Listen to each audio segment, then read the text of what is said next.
What's up mga Noy? May natuklasan nga tayong bago dito kay Grak. Pag nga ba to? Cheat or normal lang?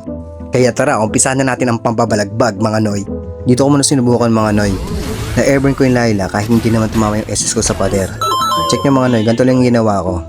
Skill 3 muna, dapat may wall sa katapat nyo. Bago tumama yung ulti nyo, mag-flicker na kayo guys.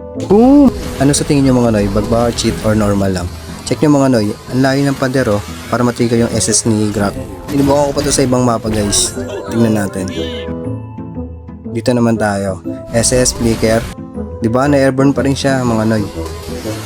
Kahit sobrang layo ng pader. Ang kulit din no? Pero di ko pa siya na-try sa rank ha. Dito naman tayo sa may turn tower sa mid. Check nyo mabuti mga Noy. O diba ang layo? Pero na-airborne pa rin siya. Dito naman sa top sa second tower ng kalaban. Diba? Ang layo. Ang layo na pader sa dulo.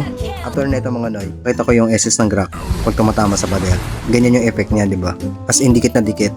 Try naman natin mga Noy dito sa second tower sa may bot ng kalaban. Ang linaw mga Noy, ang layo ng pader pero na-trigger pa din yung ulti ni Grak. Dito mga Noy, may sinubukan ako. Second skill muna, SS sa may flicker.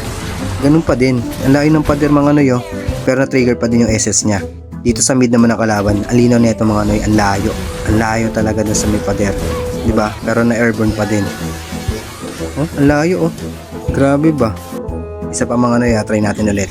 Second skill, SS flicker. Na-airborne pa din talaga kahit hindi tumama sa pader. Dito, napakalinaw guys. SS flicker. Diba? Ang layo ng pader. Pero na-airborne pa din natin yung bot. Ito last mga Noy, ang linaw neto. SS flicker. Diba? Ang layo sa pader. Ano sa tingin nyo mga Noy? Bag ba to? Cheat or normal lang? Ano masasabi nyo? I-comment nyo na lang.